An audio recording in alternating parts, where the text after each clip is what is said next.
ಪಾಕಿಸ್ತಾನದ ಫೋನ್ ಕರೆಯಿಂದ ಕಂಗಾಲಾದಂತಹ ಬೆಳ್ತಂಗಡಿಯ ದಂಪತಿ ಇದೀಗ ಪೊಲೀಸ್ ಅಧಿಕಾರಿಗಳಿಗೆ ದೂರನ್ನು ನೀಡಿದ್ದಾರೆ.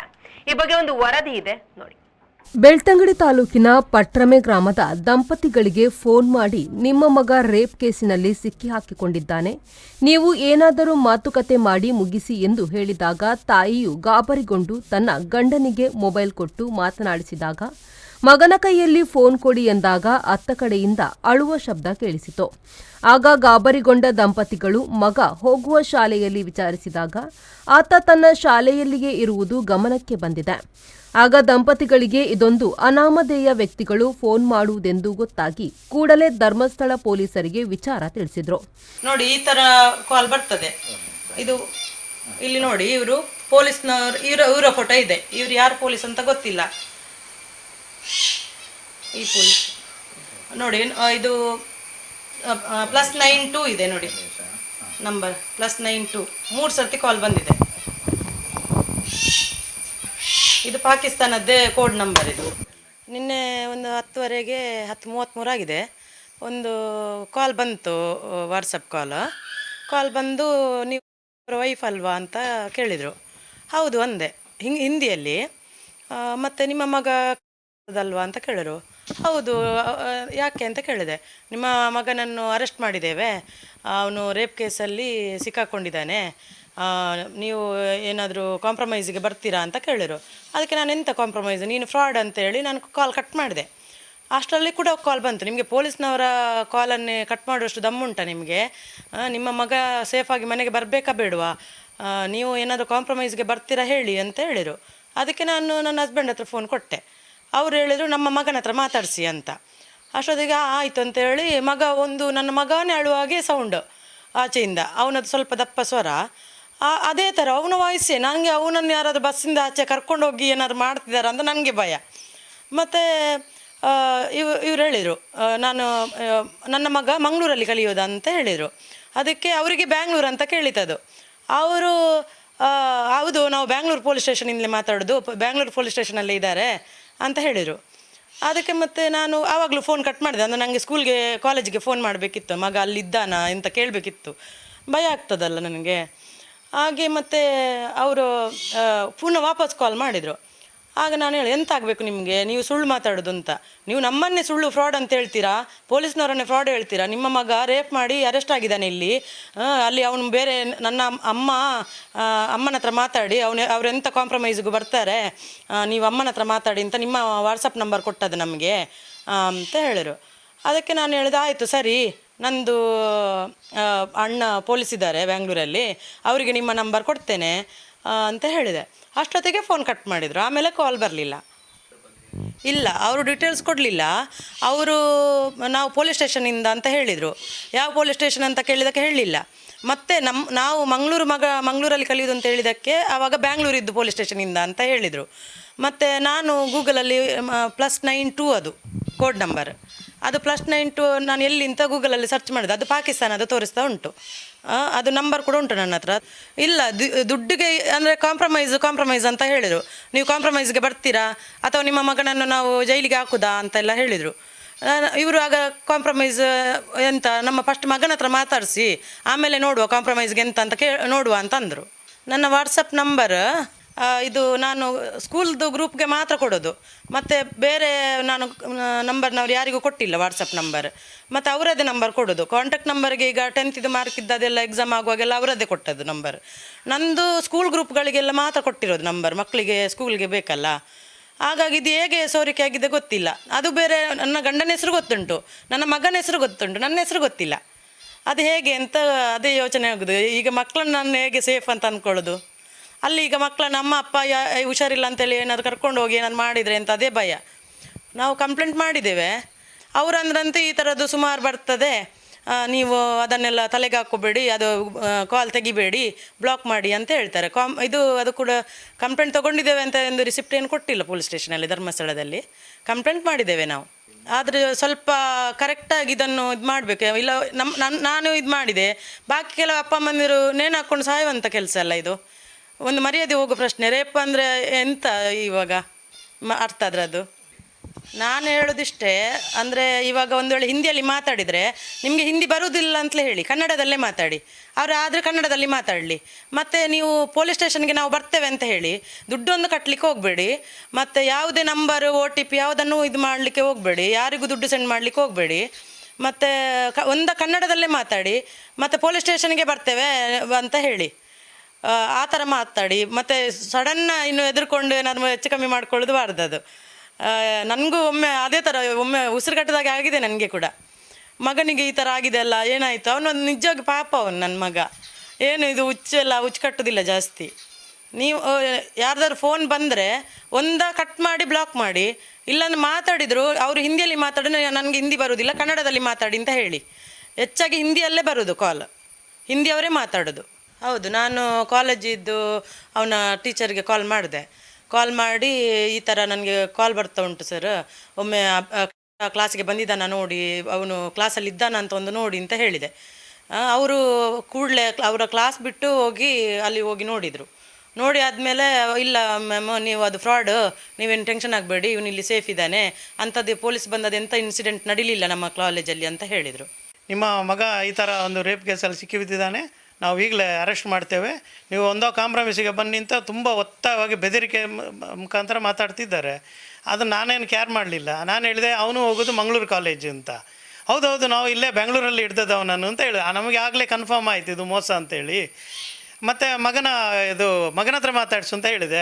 ಅದಕ್ಕೆ ಒಂಥರ ಅಳುವ ಸ್ವರ, ಅಂದರೆ ನಾವು ಮಗನೇ ಅಳುವುದು ಅಂತ ನಾವು ತಿಳ್ಕೊಳ್ಬೇಕು. ಅಂಥ ಸ್ವರದಲ್ಲಿ ಈ ಶಬ್ದ ಕೇಳಿ ಬರ್ತಿತ್ತು. ಒಂದು ಸತಿ ಯಾರು ಬೇಕಾದರೂ ಇದ್ರು ಕಂಗಾಲಾಗೋಂಥ ಒಂದು ಸಂದರ್ಭ ಇದು. ಆದರೆ ಎಲ್ಲರಿಗೂ ನಾನು ಹೇಳೋದು ಒಂದೇ, ಎಂಥ ಸಂದರ್ಭದ ಧೈರ್ಯ ಕೆಡಬೇಡಿ, ಎಲ್ಲ ಮೋಸ ಈ ಥರದ್ದೆಲ್ಲ. ಧೈರ್ಯದಿಂದ ಇದು ಫೇಸ್ ಮಾಡಿ, ಏನಾಗೋದಿಲ್ಲ.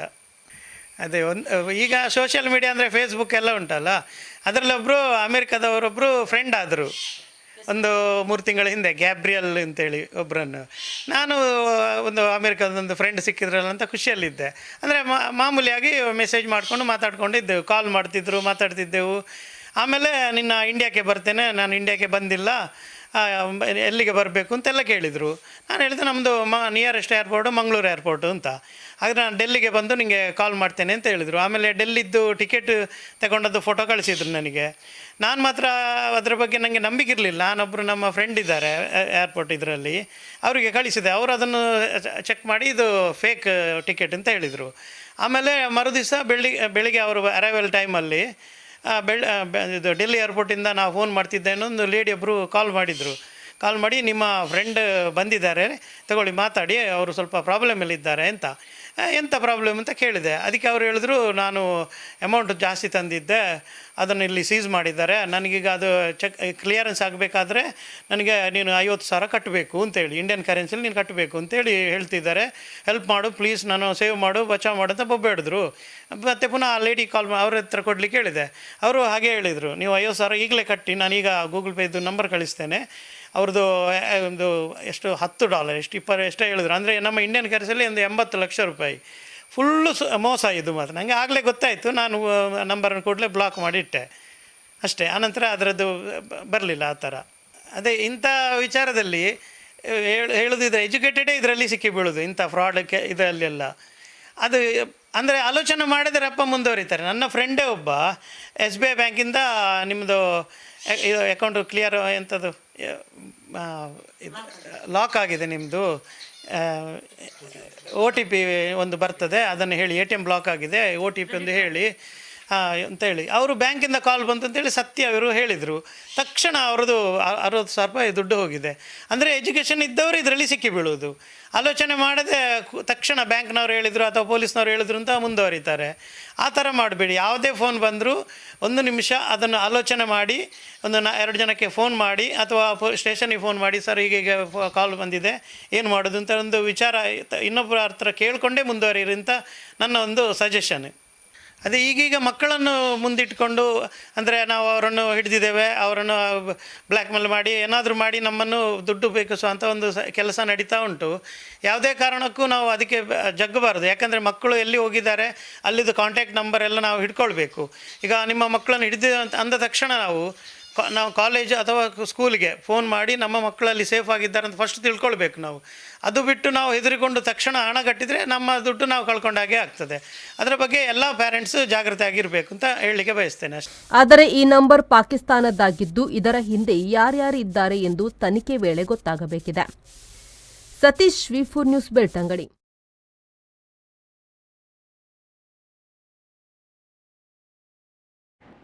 ಈ ಬಗ್ಗೆ ಮಾಹಿತಿನ ನೀಡಲಿಕ್ಕೆ ನಮ್ಮ ಜೊತೆ ಕರೆಯನ್ನ ಸ್ವೀಕರಿಸಿದಂತ ಮಹಿಳೆ ಅಂದ್ರೆ ಅನುಪಮ ಅವರು ಲೈನ್ ಅಲ್ಲಿ ಇದ್ದಾರೆ. ಮೇಡಮ್ ನಮಸ್ತೆ. ಮೇಡಮ್, ಈಗ ನಿಮ್ಗೆ ಒಂದು ಕಾಲ್ ಬರ್ತದೆ, ನಿಮ್ಮ ಮಗ ಅರೆಸ್ಟ್ ಆಗಿದ್ದಾರೆ ಅಥವಾ ಅವರಿಗೆ ತೊಂದರೆ ಆಗಿದೆ ಅನ್ನುವಂತ ಕರೆ ಬರ್ತದೆ. ಆಮೇಲೆ ನೋಡಿದಾಗ ಅದು ಫೇಕ್ ಕಾಲ್ ಅಂತ ನಿಮ್ಗೆ ಗೊತ್ತಾಗ್ತದೆ, ನೀವು ಕಂಪ್ಲೇಂಟ್ ಕೊಟ್ಟಿದ್ದೀರಾ. ಅಂದ್ರೆ ಕರೆಯಲ್ಲಿ ಏನ್ ಮಾತಾಡಿದ್ದಾರೆ, ಅದು ಎಲ್ಲಿಂದ ಹೇಗೆ ಅಂತ ಹೇಳಿದ್ದಾರೆ? ಅವರು ಫಸ್ಟ್ ಎಲ್ಲಿಂದ ಅಂತ ಹೇಳಿಲ್ಲ, ಅವರು ಡೈರೆಕ್ಟ್ ನೀವು ಸುನಿಲ್ ಅವರ ವೈಫ್ ಅಂತ ಕೇಳಿದ್ರಲ್ಲ. ಓಕೆ, ಹೇಳಿ. ಹಲೋ, ಮಾತಾಡಿ ಮ್ಯಾಮ್, ಕೇಳ್ತಿದೆ. ಮತ್ತೆ ಮಗನ ಹೆಸರು ಹೇಳಿದ್ರು, ನನ್ನ ಗಂಡನ ಹೆಸರು ಹೇಳಿ ಮಗನ ಹೆಸರು ಹೇಳಿದ್ರು. ಹಾಗಾಗಿ ನಾನು ಅಂದ್ರೆ ಸ್ಕೂಲಿಂದ ಬೇರೆ ಬೇರೆ ಸ್ಕೂಲ್ಗಳಿಂದ ಬರ್ತದೆ ಫೋನ್ ಕಾಲ್, ಆತರ ಅಡ್ಮಿಷನ್ ಮಾಡ್ಲಿಕ್ಕೋಸ್ಕರ ಆತರ ಅಂತ ಅನ್ಕೊಂಡೆ ನಾನು. ಹೇಳಿ ಮ್ಯಾಮ್. ಆತರ ಅಂತ ಅನ್ಕೊಂಡೆ. ಹಾಗೆ ನಾನು ಹೌದು ಅಂತ ಹೇಳಿದೆ. ಅಷ್ಟೊತ್ತಿಗೆ ಹೇಳಿದ್ರು, ನಿಮ್ಮ ಮಗನನ್ನು ನಾವು ಪೊಲೀಸ್ ಸ್ಟೇಷನ್ ಇಂದ ನಿಮ್ಮ ಮಗನನ್ನು ನಾವು ರೇಪ್ ಕೇಸಲ್ಲಿ ಅರೆಸ್ಟ್ ಮಾಡಿದ್ದೇವೆ, ನಾವು ಕಾಂಪ್ರಮೈಸ್ ಮಾಡ್ತೀರಾ, ಏನಾದ್ರು ಮಾತಾಡ್ತೀರಾ ಅಂತ ಕೇಳಿದ್ರು. ಅದಕ್ಕೆ ನಾನು ಹೇಳಿದೆ, ನನ್ನ ಮಗ ಆತರ ಮಾಡ್ಲಿಕ್ಕೆ ಚಾನ್ಸ್ ಇಲ್ಲ, ನೀವು ಫ್ರಾಡ್, ನಂಗೆ ಗೊತ್ತುಂಟು ಇಂಥದ್ದೆಲ್ಲ ನಾನು ತುಂಬಾ ಕೇಳಿದ್ದೇನೆ, ನೋಡಿದ್ದೇನೆ, ನನ್ಗೆ ಗೊತ್ತಿಲ್ಲ ಅಂತ ಹೇಳಿ ನಾನು ಕಟ್ ಮಾಡಿದೆ ಫೋನು. ನಾನಂದ್ರೆ ಸ್ಕೂಲಿಗೆ ಒಮ್ಮೆ ಫೋನ್ ಮಾಡ್ಬೇಕು, ಅಲ್ಲಿ ವಿಚಾರಿಸ್ಬೇಕು ಮಗ ಇದ್ದಾನ ಅಂತ ಅಂದ್ರೆ ಬಸ್ಸಲ್ಲಿ ಹೋಗ್ತಾನಲ್ಲ ಮನೆಯಿಂದ, ಆವಾಗ ಯಾರಾದ್ರೂ ಕರ್ಕೊಂಡು ಹೋಗಿದ್ದಾರೆ ಏನಂತ ನಂಗೆ ಟೆನ್ಷನ್ ಆಯ್ತು. ಮತ್ತೆ ನಾನು ಅವನು ಪುನಃ ಕಾಲ್ ಮಾಡಿದ, ನಿಮ್ಗೆ ಪೊಲೀಸ್ನವರ ಕಾಲನ್ನೇ ಕಟ್ ಮಾಡುವಷ್ಟು ಧೈರ್ಯ ಉಂಟಾ ನಿಮ್ಗೆ? ಮತ್ತೆ ನೀವು ನಮ್ಮನ್ನು ಪೊಲೀಸ್ನವರನ್ನೇ ಫ್ರಾಡ್ ಹೇಳ್ತೀರಾ? ನಿಮ್ಮ ಮಗನೇ ನನ್ಗೆ ನಂಬರ್ ಕೊಟ್ಟಿರೋದು, ನಿಮ್ದು ವಾಟ್ಸಪ್ ನಂಬರ್. ನನ್ನ ಅಮ್ಮ ಯಾವ ಕಾಂಪ್ರಮೈಸ್ಗೂ ಬರ್ತಾರೆ, ಅವ್ರ ಹತ್ರ ಮಾತಾಡಿ ಅಂತ ಅಮ್ಮ ನಂಬರೇ ಕೊಟ್ಟದ ಅವನ್ ಮಗ ನಿಮ್ಮ ಅಂತ. ಅದಕ್ಕೆ ನಂಗೆ ಹೆದರಿಕೆ ಆಯ್ತು, ಇವ್ರ ಹತ್ರ ಫೋನ್ ಕೊಟ್ಟೆ. ಅದಕ್ಕೆ ಅವ್ರು ಹೇಳಿದ್ರು, ನನ್ನ ಮಗನ ಹತ್ರ ಮಾತಾಡಿಸಿ ನಮ್ಗೆ, ಮತ್ತೆ ಕಾಂಪ್ರಮೈಸ್ ಅಂತ ನೋಡುವ ಅಂತ ಹೇಳಿದ್ರು. ಅದಕ್ಕೆ ಅವನು ಆಯ್ತು ಕೊಡ್ತೇವೆ ಅಂತ ಇವನು ಹೇಳುದು, ಅವನಿಗೆ ಮಾತಾಡ್ಲಿಕ್ಕೆ ಅಷ್ಟು ಹೊಡ್ತಿದ್ದೇವೆ ನಾವು, ಅವನು ಪುಡಿ ಆಗಿದ್ದಾನೆ ನಮ್ಮ ಕೈಯಿಂದ, ಅವನು ನೀವು ಬೇಗ ಎಂತಂತ ಹೇಳದಿದ್ರೆ ಅವನು ಸಾಯ್ತಾನೆ ನಮ್ಮ ಕೈಯಲ್ಲಿ ಅಂತ ಹೇಳಿದ್ರು. ಅದಕ್ಕೆ ಅಲ್ಲಿಂದ ಒಂದು ನನ್ನ ಮಗ ಸೇಮ್ ವಾಯ್ಸ್ ಕೂಡ ಸೇಮ್, ನನ್ನ ಮಗಂದೇ ವಾಯ್ಸ್. ನಂಗೊಂದೆಷ್ಟು ಸಂಕಟ ಆಯ್ತು ಅಂದ್ರೆ, ಅಯ್ಯೋ ನನ್ನ ಮಗನೇ ಅಳ್ತಿದ್ದಾನೆ ನಾನು ಅಷ್ಟು ಆಯ್ತು ನನ್ಗೆ. ಈಗ ಅವರು ಕಾಂಪ್ರಮೈಸ್ಗೆ ಬರ್ತೀರಾ ಅಂತ ಕೇಳಿದಾಗ ಯಾವ ರೀತಿ ಕಾಂಪ್ರಮೈಸ್ ಅಂತ ಹೇಳಿಲ್ವಾ ಅಥವಾ ನೀವು ಕೇಳಿದ್ರು? ಕಾಂಪ್ರಮೈಸ್ ಅಂದ್ರೆ ನಾವು ಹೇಳಿದೆವು, ಕಾಂಪ್ರಮೈಸ್ಗೆ ಆಗೋ ಮುಂಚೆ ನಾವು ಮಗನ ಹತ್ರ ಮಾತಾಡ್ಬೇಕಂತ ಹೇಳಿದೆವು. ಅವ್ರು ಕಾಂಪ್ರಮೈಸ್ ಅಂದ್ರೆ ದುಡ್ಡಿನ ವಿಷಯಕ್ಕೆ ಆಗಿರ್ಬೇಕು, ನಾವು ಅದು ಕೇಳಿಲ್ಲ, ಎಷ್ಟು ಅಮೌಂಟ್ ಕೊಡ್ಬೇಕು ಅದೆಲ್ಲ ನಾವು ಎಂತದ್ದು ಕೇಳಿಲ್ಲ. ಮತ್ತೆ ಇವ್ರಂದ್ರು ಇದು, ನಾನು ಆಮೇಲೆ ಪುನಃ ಕಟ್ ಮಾಡಿದೆ. ಅವನ ಮಗು ಅಳು ಸೌಂಡ್ ಕೇಳಿ 2 ಸರ್ತಿ ನೋಡಿದ್ರು ನನ್ನ ಮಗನೇ ಅತ್ತಾಗಿ ನಂಗೆ ಅನಿಸುದು. ಮತ್ತೆ ನಾನು ಕಾಲ್ ಕಟ್ ಮಾಡಿದೆ. ನಾನು ಪುನಃ ಕಾಲೇಜಿಗೆ ಕಾಲ್ ಮಾಡ್ಬೇಕಂತ ಹೇಳಿ ನಾನು ಪ್ರಯತ್ನ ಮಾಡಿ ಪುನಃ ಕಾಲ್ ಮಾಡಿದ್ರು. ನಿಮ್ಗೆ ಒಮ್ಮೆ ಹೇಳಿದ್ರೆ ಅರ್ಥ ಆಗುದಿಲ್ವಾ, ಇದನ್ನ ಈಗ ಪಬ್ಲಿಸಿಟಿ ಆಗ್ತದೆ, ಕಾಂಪ್ರಮೈಸ್ಗೆ ಬಂದು ನೀವು ಇದು ಇಲ್ಲಿಗೆ ಮುಚ್ಚಾಕ್ಬಹುದು, ನಾವು ಬಿಡ್ತೇವೆ ಅವನನ್ನ ಅಂತ ಹೇಳಿದ್ರು. ನಾನು ಅದಕ್ಕೆ ಹೇಳಿದೆ, ಸರಿ. ನನ್ನ ಅಣ್ಣೊಬ್ಬ ಬ್ಯಾಂಗ್ಳೂರಲ್ಲಿ, ಇವರು ನನ್ನ ಗಂಡ ಹೇಳಿದ ಅದಕ್ಕೊಮ್ಮೆ, ನನ್ನ ಮಗ ಮಂಗ್ಳೂರಲ್ಲಿ ಕಲಿಯುವುದು ಅಂತ ಸುಮ್ನೆ ಹೇಳಿದ್ರು. ಹಾಗೆ ಅವ್ರು ಬೇರೆ ಕಡೆ ಕಲಿಯೋದು, ಅದಕ್ಕೆ ಅವರಿಗೆ ಬ್ಯಾಂಗ್ಳೂರ್ ಅಂತ ಕೇಳಿತದು. ಹೌದು, ನಾವು ಬ್ಯಾಂಗ್ಳೂರ್ ಪೊಲೀಸ್ ಸ್ಟೇಷನ್ ಇಂದಲೇ, ಬ್ಯಾಂಗ್ಳೂರಲ್ಲೇ ನಾವು ಅರೆಸ್ಟ್ ಮಾಡಿದ್ದು ಅಂತ ಹೇಳಿದ್ರು. ಈಗ ಅವರು ಫಸ್ಟ್ ನಿಮ್ ಕಾಲ್ ನೀವು ರಿಸೀವ್ ಮಾಡಿದಾಗ ಎಲ್ಲಿಂದ ಕಾಲ್ ಮಾಡ್ತಿದ್ದೇವೆ ಅಥವಾ ನಿಮ್ಮ ಮಗನ ಹೆಸರು ಇರ್ಬೋದು ಅಥವಾ ಯಾವ ಸ್ಟೇಷನ್ ಇಂದ ಕಾಲ್ ಮಾಡ್ತಾ ಇದ್ದೇವೆ, ಯಾವ ಜಾಗದಿಂದ ಕಾಲ್ ಮಾಡ್ತೇವೆ ಅಂತ ಹೇಳಿಲ್ವಾ? ಇಲ್ಲ, ನಾನು ಅವ್ರ ಪೊಲೀಸ್ ಅಂದವಾಗ ನಾನು ಫ್ರಾಡ್ ಅಂತ ಹೇಳಿ ಕಟ್ ಮಾಡಿದೆಲ್ಲ, ಅವ್ರಿಗೆ ಅದಾಗ ಒಂಥರ ಕನ್ಫ್ಯೂಸ್ ಐತೇನ. ಮತ್ತೆ ಪುನಃ ಕಾಲ್ ಮಾಡಿ ನಾನು ಮಗನ ಹತ್ರ ಮಾತಾಡ್ಬೇಕಂತೆಲ್ಲ ಹೇಳಿದವಾಗ ಅಲ್ಲಿ ಒಬ್ಬನಿಗೆ ಯಾರಿಗೂ ಹೊಡೆದಾಗೆ ಸೌಂಡು ಆಚೆಯಿಂದ, ಅವನು ದೊಡ್ಡ ಸ್ವರದಲ್ಲಿ ದೊಡ್ಡ ದಪ್ಪ ಸ್ವರದಲ್ಲಿ ಒಂದು ಅಳುವಾಗಿ, ನನ್ನ ಮಗಂದೇ ವಾಯ್ಸ್ ನನ್ಗೆ ಅಷ್ಟು ಕ್ಲಿಯರ್ ಆಗಿ. ಇವ್ರಿಗೂ ಟೆನ್ಷನ್ ಆಯ್ತು, ಒಮ್ಮೆ ಇಲ್ಲಿ ನಮ್ದು ಕೆಲ್ಸದವ್ರಿಗೂ ಟೆನ್ಷನ್ ಆಯ್ತು, ಅಯ್ಯೋ ಮಗುವಿಗೆ ಹೊಡಿತಿದ್ದಾರೆ ಅಂತ. ನಿಮ್ಗೀಗ ಅದು ಪಾಕಿಸ್ತಾನದ ನಂಬರ್ ಅಂತ ನಿಮ್ಗೆ ಗೊತ್ತಾಯ್ತು ಅಥವಾ ಸ್ಟೇಷನ್ ಕಂಪ್ಲೇಂಟ್ ಕೊಟ್ಟ ಮೇಲೆ? ಅದು +92 ಅಂತ, ನಾನು ಕೋಡ್ ನಂಬರ್ +92 ಬರ್ತದಲ್ಲ ಅಂತ ಹೇಳಿ ನಾನು ಅನ್ಕೊಂಡೆ ರಾಜಸ್ಥಾನ ಆತರ ಏನಾದ್ರು ಇರ್ಬೋದಾ ಅಂತ +92 ಅಂತ ಹಾಕಿದೆ. ಅವಾಗ ಅದು ಪಾಕಿಸ್ತಾನದ ಕೋಡ್ ನಂಬರ್ ಅಂತ ತೋರಿಸ್ತಾ ಇತ್ತು. ಈಗ ನೀವು ಅದ್ರ ಬಗ್ಗೆ ಪೊಲೀಸ್ ಸ್ಟೇಷನ್ ಕಂಪ್ಲೇಂಟ್ ಕೊಟ್ಟಿದ್ದೀರಾ? ನಾವು ಹೋಗಿ ಕಂಪ್ಲೇಂಟ್ ಮಾಡಿದ್ವಿ. ಅವ್ರು ಹೇಳಿದ್ರು ಆತರ ಫ್ರಾಡ್ ತುಂಬಾ ಆಗಿದೆ ಇಲ್ಲಿ ಎಲ್ಲ ಕೆಲವರೆಲ್ಲ ದುಡ್ಡು ಕಳ್ಕೊಂಡಿದ್ದಾರೆ. 3,50,000 ಮತ್ತೆ 90,000 ಅಂತ ಆತರ ಕಳ್ಕೊಂಡಿದ್ದಾರೆ. ನೀವು ಆತರ ಫೋನ್ ಬಂದ ಕೂಡಲೇ ಅದನ್ನ ಬ್ಲಾಕ್ ಮಾಡ್ಬಿಡಿ. ಮತ್ತೆ ಕಂಪ್ಲೇಂಟ್ ತಗೊಂಡ್ರು, ಆದ್ರೆ ಅದ್ರ ರಿಸಿಪ್ಟ್ ನಮ್ಗೆ ಅಂತ ಕೊಟ್ಟಿಲ್ಲ ಅವ್ರು, ಕಂಪ್ಲೇಂಟ್ ತಗೊಂಡಿದ್ದೇವೆ ಅಂತ. ಅಂದ್ರೆ ನೀವು ರಿಸಿಪ್ಟ್ ಅನ್ನು ಕೇಳಿಲ್ಲ, ಅಂದ್ರೆ ಕಂಪ್ಲೇಂಟ್ ನಮ್ದು ರಿಜಿಸ್ಟರ್ ಆಗಿದೆ ಅಲ್ಲಿ ಇಲ್ವಾ ಅಂತ? ಅವರು ಹೇಳಿದ್ರಂತೆ ಅದು ನಿಮ್ದು ಅದು ಯಾರು ಅಂತಲೇ ಗೊತ್ತಾಗುದಿಲ್ಲ, ಅದು ಆನ್ಲೈನ್ ಕಾಲ್ ಅದು ಯಾರು ಅಂತಲೇ ನಮ್ಗೆ ಪತ್ತೆ ಮಾಡ್ಲಿಕ್ಕೆ ಆಗಲ್ಲ. ಅಂತ ಕಾಲ್ಗಳು ಇದು ಕೇಸ್ಗಳು ತುಂಬಾ ಆಗಿ ಬಿದ್ಕೊಂಡಿದ್ದಾವೆ, ಅದು ಏನು ಅದು ಮೂಲೆಗೆ ಬಿದ್ದಿದೆ ಅಂತ ಹೇಳಿದಂತೆ. ಹಾಗೆ ಮತ್ತೆ ಇವರು ಸೀದಾ ಬಂದ್ರಂತೆ. ಮತ್ತೆ ಇನ್ನು ಟಿವಿಗೆ ಅಲ್ಲಿ ನಮ್ದು ಪರಿಚಯದವರು ಪ್ರತೀಕ್ ಅಂತಿದ್ದಾರೆ, ಅವರಿಗೆ ನಾವು ಇದ್ ಮಾಡಿದೆವು, ಫೋನ್ ಮಾಡಿದ್ವಿ ಹಾಗೆ. ಮೇಡಮ್ ಈಗ ತುಂಬಾ ಕೇಸ್ಗಳು ಈ ರೀತಿ ಆಗ್ತಾ ಇದೆ, ಫೇಕ್ ಕಾಲ್ ಬರುವಂತದ್ದು, ಹಣ ಕಳ್ಕೊಳ್ಳುವಂತದ್ದು ಇತ್ತೀಚೆಗೆ ಜಾಸ್ತಿ ಆಗ್ತಾ ಇದೆ. ನೀವ್ ಏನ್ ಹೇಳ್ತೀರಾ ಅಂತವ್ರಿಗೆ? ಯಾರು ಅದಕ್ಕೆ ಹೆದರ್ಬಾರ್ದು, ಯಾಕಂದ್ರೆ ಇದನ್ನೀಗ ಎಲ್ಲರಿಗೂ ಗೊತ್ತಾಗುವ ಹಾಗೆ ಮಾಡ್ಬೇಕು ಈ ವಿಷಯವನ್ನು. ಮತ್ತೆ ಇನ್ನೊಂದು ಆಕ್ಸಿಡೆಂಟ್ ಆಗಿದೆ ಅಂತ ಫೋನ್ ಮಾಡ್ತಾರಂತೆ, ಆಮೇಲೆ ಕುಡ್ದು ಬಿದ್ದಿದ್ದಾನೆ ಅಂತ ಫೋನ್ ಮಾಡ್ತಾರಂತೆ. ಈಗ ನಮ್ಗೆ ನಮ್ಮ ಫ್ರೆಂಡ್ಗಳೆಲ್ಲ ಕಾಲ್ ಮಾಡಿ ಹೇಳುದು, ಕೆಲವರಿಗೆಲ್ಲ ಕಾಲ್ ಬಂದಿದಂತೆ. ಮತ್ತೆ ಇದು ಹೇಗೆ ಡಾಟಾ ಹೇಗೆ ಮಕ್ಕಳದ್ದು, ಈಗ ನನ್ನ ಹಸ್ಬೆಂಡ್ ಹೆಸರು ಮಗುವಿನ ಹೆಸರು ಹೇಗೆ ಅದು ಡಾಟಾ ಲೀಕ್ ಆಗ್ತದಂತ ಅದು ಒಂದು ನೋಡ್ಬೇಕು ಮ್ಯಾಮ್. ಇಲ್ಲದಿದ್ರೆ ಇದು ತುಂಬಾ ಈಗ ನಾನು ಸ್ವಲ್ಪ ತಲೆ ಖರ್ಚು ಮಾಡಿ ಪೊಲೀಸ್ ಇದ್ದಾರೆ ನನ್ನ ಅಣ್ಣ ಅಂತ ಹೇಳಿದೆ, ಬಾಕಿಯವರಿಗೆ ಗೊತ್ತಾಗುದಿಲ್ಲ, ಮರ್ಯಾದೆ ಹೋಗ್ತದೆ ಅಂತ ಹೇಳಿ ನನ್ನ ಮಗ ಅಂತ ಕೆಲಸ ಮಾಡಿದಂತ ಏನಾದ್ರು ಸುಸೈಡ್ ಮಾಡ್ಕೊಂಡಾರಲ್ವಾ. ಮತ್ತೆ ಮರ್ಯಾದೆ ಹೋಗೋ ಪ್ರಶ್ನೆನೇ ಅಲ್ವಾ ಇದು. ರೇಪ್ ಅಂದ್ರೆ ಅದು ದೊಡ್ಡ ಚಿಕ್ಕ ವಿಷಯ ಅಲ್ಲ ಅದು. ಎಷ್ಟು ನಮ್ಗೆ ಒಮ್ಮೆ ಮೈಯೆಲ್ಲ ಒಂಥರ ಇದು, ಬೆಳಿಗ್ಗೆ ಅಷ್ಟು ಚಂದ ಕಾಲೇಜಿಗೆ ಹೊರಟು ಹೋಗಿದ್ದಾನೆ, ಈಗ ಈ ತರ ಹೇಳ್ತಿದ್ದಾರೆ ಅಂತ ಹೋಗುವಾಗ ನಮ್ಗೆ ಹೇಗೆ ಆಯ್ತಲ್ಲ ಒಮ್ಮೆ ಹೊಟ್ಟೆಲ್ಲ ಎಂತ ಕಿರಿಕಿರಿ, ತಲೆಯೆಲ್ಲ ಏನು ನನ್ಗೆ ಹುಚ್ಚಿಡ್ದಾಗೆ ಆಗಿತ್ತು ನನ್ಗೆ. ಅಂದ್ರೆ ಬಸ್ಸಲ್ಲಿ ನನ್ನ ಮಗ ಹೋಗಿದ್ದಾನೆ, ಅವನನ್ನ ಅವ್ರು ಇಟ್ಕೊಂಡಿದ್ದಾರೆ, ಅವ್ರು ಹೊಡಿತಿದ್ದಾರೆ ಅನ್ನೋ ಆ ತರನೇ ಫೀಲ್ ಆಯ್ತು. ಈಗ ನೀವು ನಂಬರ್ ಬ್ಲಾಕ್ ಮಾಡಿದ್ಮೇಲೆ ಮತ್ತೆ ಬೇರೆ ನಂಬರ್ ಇಂದ ಅಥವಾ ಬರ್ಲಿಲ್ಲ. ಓಕೆ ಮೇಡಮ್, ಧನ್ಯವಾದ ಮಾಹಿತಿನ ಹಂಚ್ಕೊಂಡಿದ್ದಕ್ಕೆ. Okay, thank you ma'am. Sir, ಈಗ ಇಂಥದ್ದು ಫೇಕ್ ಕಾಲ್ಗಳಿಂದ ತುಂಬಾ ತೊಂದರೆ ಆಗ್ತಿರುವಂತದ್ದು, ಅಂದ್ರೆ ತುಂಬಾ ಕಡೆ ಜಾಬ್ ಕೊಡ್ತೇವೆ ಅಂತೇಳಿ ಹಣ ಕಳ್ಕೊಳ್ಳೋರು ಇರ್ಬೋದು, ಅಥವಾ ಬೇರೆ ಬೇರೆ ರೀತಿಯಾದಂತ ಕಾಲ್ಗಳಿಗೆ ಅವರು ರೆಸ್ಪಾಂಡ್ ಮಾಡಿ ಅಥವಾ ಹಣನ ಕಟ್ಟಿ ಹಣ ಕಳ್ಕೊಳ್ಳುವಂಥದ್ದು. ಅದೇ ರೀತಿ ಈಗ ಹೊಸತಾಗಿ ಶುರುವಾಗಿರುವಂತದ್ದು, ನಿಮ್ಮ ಮನೆಯವರಿಗೆ ತೊಂದರೆ ಆಗಿದೆ, ಆಕ್ಸಿಡೆಂಟ್ ಆಗಿದೆ, ಅರೆಸ್ಟ್ ಆಗಿದ್ದಾರೆ ಅಥವಾ ಏನೋ ತೊಂದರೆ ಆಗಿದೆ ಅಂತ ಮನೆಯವರನ್ನ ಹೆದರಿಸಿ ಅವರಿಂದ ಹಣ ತಗೊಳ್ಳುವಂತ ಕೇಸ್ಗಳು. ಮೊದಲನೇದಾಗಿ +91 ಹೊರತಾದ ಯಾವುದೇ ಅಂತಾರಾಷ್ಟ್ರೀಯ ಕರೆಗಳನ್ನು ಸ್ವೀಕರಿಸಬಾರ್ದು. ನಿಮ್ಮವರು ಇದ್ದರೆ ಗೊತ್ತಿರ್ತದಲ್ಲ ನಿಮಗೆ ಆ ನಂಬರ್ ಯಾವುದಂತ, ನಿಮ್ಮವ್ರು ಅಮೇರಿಕಾದಲ್ಲಿದ್ದರೆ ಗೊತ್ತಿರ್ತದೆ. ಅದರ್ ದೆನ್ ನಿಮಗೆ ಒಂದು ನಂಬರ್ 91 ನಿಮಗೆ ಇಂಡಿಯಾದೇನಿದೆ +91 ಇದೆ. ಅದರ ಹೊರತಾಗಿ ಯಾವುದೇ ಇಂಟರ್ನ್ಯಾಷನಲ್ ಕಾಲ್ ಬಂದರೆ ಕೂಡಲೇ ನೀವು ಯಾವುದಾದ್ರು ಪೊಲೀಸ್ ಸ್ಟೇಷನ್ಗೆ ತಿಳಿಸ್ಬೇಕು ಅದು. ಆಮೇಲೆ ಇಲ್ಲಿ ಅಪ್ಪ ಮಗನ ಹೆಸರು ಗೊತ್ತಿದೆ, ತಾಯಿಯ ಹೆಸರು ಗೊತ್ತಿಲ್ಲ ಅಂದರೆ ಇಟ್ ಈಸ್ ವೆರಿ ಸಿಂಪಲ್. ಯಾಕಂತ ಹೇಳಿದ್ರೆ ಇಲ್ಲಿ ಯಾವಾಗಲೂ ಕೂಡ ಇವಾಗ ಅಡ್ಮಿಷನ್ ಎಲ್ಲ ಇದ್ದರೂ ಕೂಡ ತಂದೆ ಹೆಸರು ಕೇಳ್ತಾರೆ, ತಾಯಿ ಹೆಸರು ಬರೆಸೋದೇ ಇಲ್ಲ.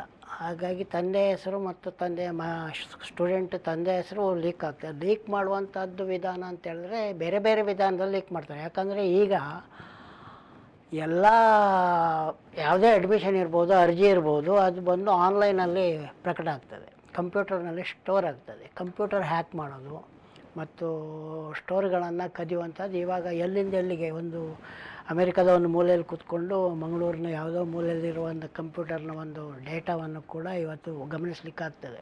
ಇವೆಲ್ಲ ಇನ್ನು ಆನ್ಲೈನ್ ಕಾಲ್ಗಳು ಅಂತ ಹೇಳುವಂಥದ್ದು ಆನ್ಲೈನ್ ಮೂಲಕ ಬಂದು ಇವಾಗ ವಾಟ್ಸಪ್ ಬಳಸ್ಕೊಂಡು ಮೊದಲಾದವನ್ನು ಬಳಸ್ಕೊಂಡು ಆನ್ಲೈನ್ ಕಾಲ್ ಮಾಡ್ತಾರೆ. ಆನ್ಲೈನ್ ಕಾಲ್ ಮಾಡಿದಾಗ ಅದನ್ನು ಡಿಟೆಕ್ಟ್ ಮಾಡೋದು ಭಾಳ ಕಷ್ಟ. ಅದು ಎಲ್ಲಿಂದ ಮಾಡಿದರೆ ಇಲ್ಲಿಂದಲೇ ಕೂತ್ಕೊಂಡ್ಬಿಟ್ಟು ಆನ್ಲೈನ್ ಕಾಲು ಅಮೆರಿಕದ ಥರ ಮಾತಾಡ್ಲಿಕ್ಕೆ ಕೂಡ ಅವೆಲ್ಲ ಇವಾಗ ತಂತ್ರಜ್ಞಾನದ ಅತಿಯಾದ ವಿಸ್ತರಣೆ ಆ ರೀತಿ ಆಗಿದೆ. ಹಾಗಾಗಿ ಇಂಥ ಅಂತರ್ದೇಶೀಯ ಕರೆಗಳನ್ನು ಸ್ವೀಕರಿಸುವುದು ಮೊದಲೇ ನಂಬರ್ ನೋಡಿ ಸ್ವೀಕರಿಸದೇ ಇರಬೇಕು. ನಮ್ಮ ದೇಶದ್ದಲ್ಲ ಅಂದ್ಕೊಳ್ಳೆ ನಿಮ್ಮವರು ಅಂದರೆ ಬೇರೆ ದೇಶದಲ್ಲಿದ್ದಾಗ ನಿಮ್ಗೆ ಗೊತ್ತಿರ್ತದೆ, ಅದನ್ನು ಸ್ವೀಕರಿಸಬಾರ್ದು. ಮತ್ತು ಈ ಹೆಸರುಗಳ ಲೀಕ್ ಆಗುವುದರ ಬಗ್ಗೆ ಅವ್ರು ಹೇಳ್ದಂಗೆ, ಪೊಲೀಸರು ಹೇಳ್ದಂಗೆ ಅದು ಭಾಳ ಕಷ್ಟದ ಇಸು. ಅಂದರೆ ಪತ್ತೆ ಮಾಡಲಿಕ್ಕೆ ಆಗೋದೇ ಇಲ್ಲ ಅಂತ ಏನಿಲ್ಲ. ಇವಾಗ ಇಂಟರ್ನ್ಯಾಷನಲ್ ಇಂಟರ್ಪೋಲ್ ಇದೆ, ಅದು ಅವರು ಇಲ್ಲಿಂದ ರಾಜ್ಯಕ್ಕೆ ತಿಳಿಸ್ಬೇಕಾಗ್ತದೆ, ರಾಜ್ಯದವರು ದೇಶಕ್ಕೆ ತಿಳಿಸ್ಬೇಕಾದ್ರೆ ವಿದೇಶಾಂಗ ಸಚಿವಾಲಯ ಇಂಟರ್ಪೋಲ್ ಕೊಡಬೇಕಾಗ್ತದೆ. ಹೀಗೆ ಬೇರೆ ಬೇರೆ ಪ್ರೋಸೆಸ್ನಲ್ಲಿ ಕಂಡುಹಿಡಿಬೋದು. ಅದು ಭಾರಿ ದೀರ್ಘವಾದ ಪ್ರೋಸೆಸ್ ಮತ್ತು ವೆಚ್ಚದ ಪ್ರೋಸೆಸ್ ಆಗ್ತದೆ. ಹಾಗಾಗಿ ಅವರ ಮಗ ಶೇಪ್ ಆಗಿದ್ದಾನಂತೇಳಿ ಅದು ಕೂಡ ಬೇರೆ ಬೇರೆ ರೀತಿಯ ವಂಚನೆಗಳು ಮಾಡೋದರಲ್ಲಿ ಬೇರೆ ಬೇರೆ ರೀತಿಯ ವಂಚನೆಗಳಿರ್ತವೆ. ವಂಚನೆಗಳಲ್ಲಿ ಇದು ಕೂಡ ಒಂದು ವಿಧಾನ. ವಂಚಕರ ಬಗ್ಗೆ ಎಚ್ಚರಿಕೆಯಿಂದ ಇದ್ದರೆ ಏನಾದರೂ ನಾವಾಗಿ ಎಚ್ಚರಿಕೆಯಿಂದ ಇರಬೇಕು. ಇರಬೇಕಷ್ಟೇ, ಬೇರೆ ಏನು ಮಾಡಲಿಕ್ಕೆ ಆಗೋದಿಲ್ಲ.